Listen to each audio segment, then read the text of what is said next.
Los Alamos, 1943. J. Robert Oppenheimer has assembled the greatest scientific minds on Earth to build the atomic bomb. Nobel laureates, department chairs, legends of physics. He handpicked every single one. He knew exactly what each mind could do. But among them, Oppenheimer noticed someone no one expected. A 24-year-old kid, fresh doctorate, no reputation, no major publications. Feynman. Oppenheimer requested him personally. He watched Feynman work. He watched Feynman think. And what he saw in that young mind unsettled him, because Oppenheimer recognized something in Feynman that went beyond brilliance, something the others had missed entirely. Oppenheimer organized Los Alamos like a machine. Every division had a purpose.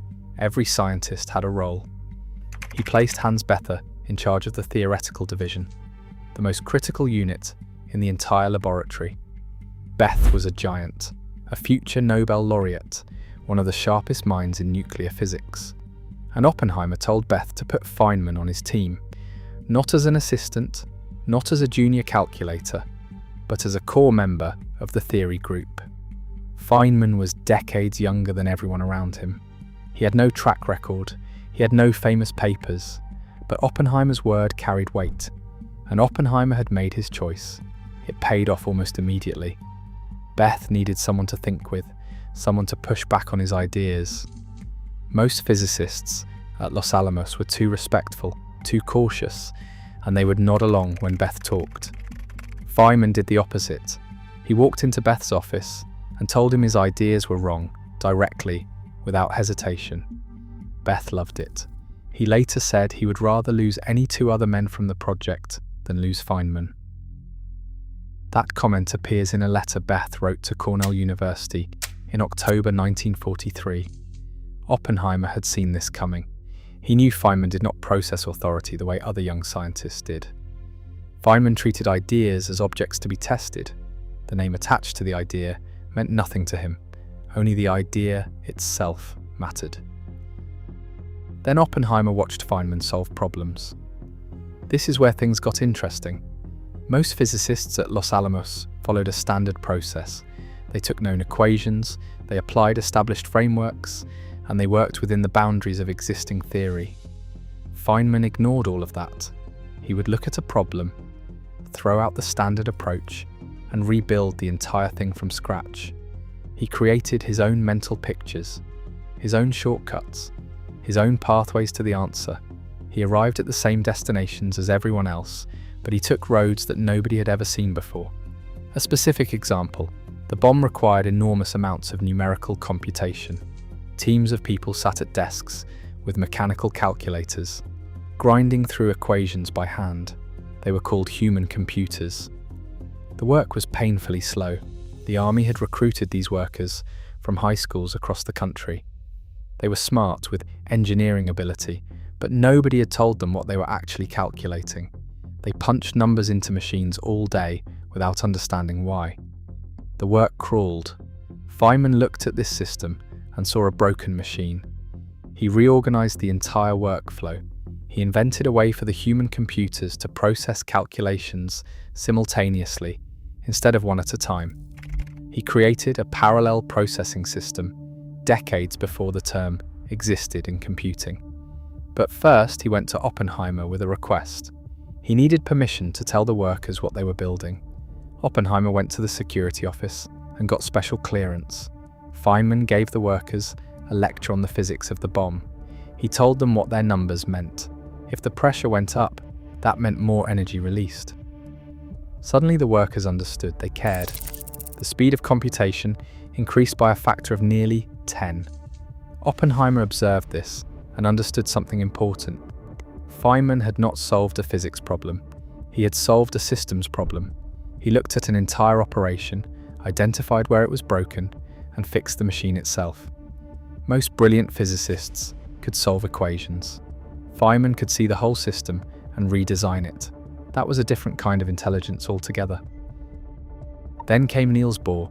Bohr was the father of quantum mechanics, a Nobel laureate, a living legend.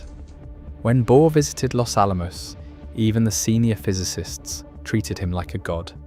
They sat in meetings and agreed with everything he said. They nodded, they deferred.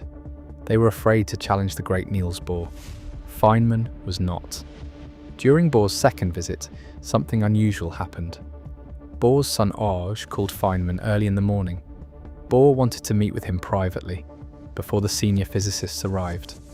Feynman went to the meeting and did what he always did. He listened to Bohr's ideas, and when he thought Bohr was wrong, he said so, directly.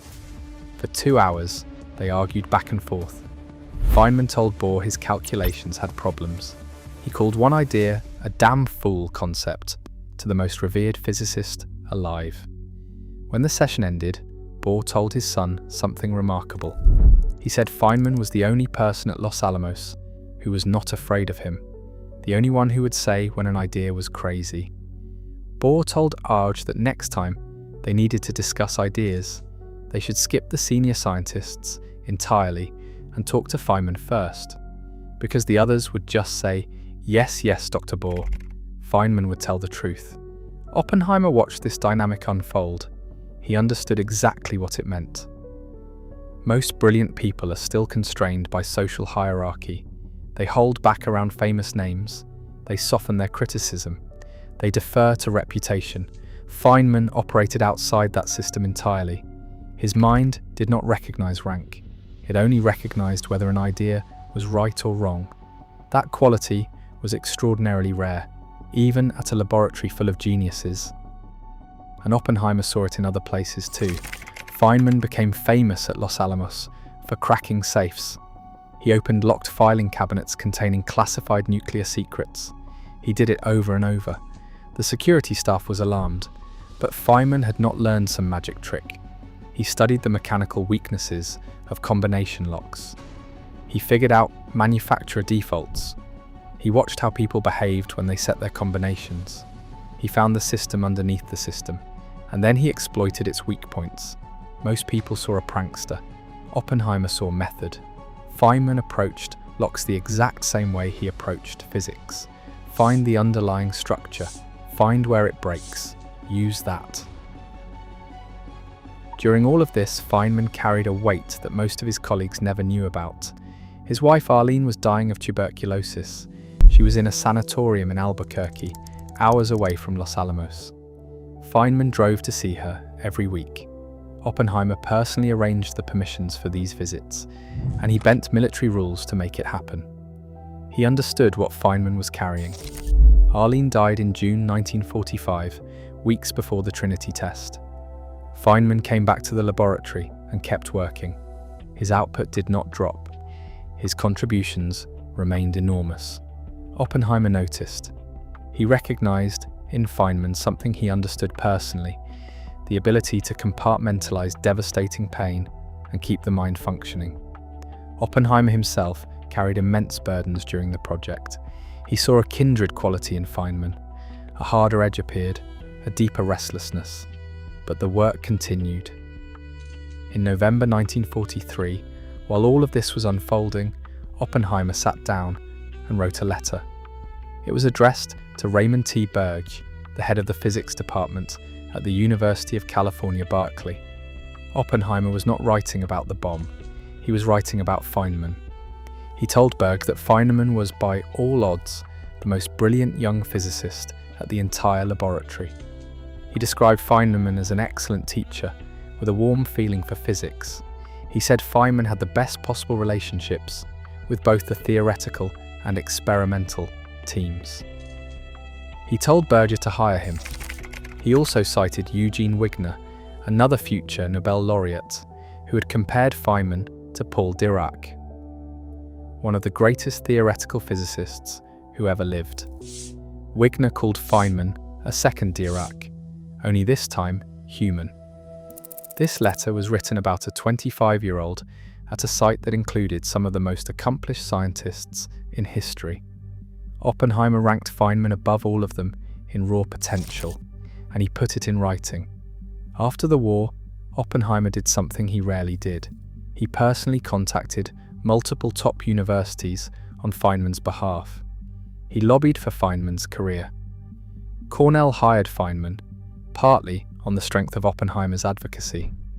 Later, when Oppenheimer became director of the Institute for Advanced Study at Princeton, Einstein's institution, he brought Feynman there. He wanted him close. Feynman turned down a permanent position. He said the institute had no students, no teaching, no real problems to grind against. He needed friction. He needed resistance. His mind required something to push against in order to function. Oppenheimer respected this. It confirmed everything he had observed. Feynman's mind was not a storage device for knowledge. It was an engine that needed fuel. And the fuel was problems. Hard, messy, real problems.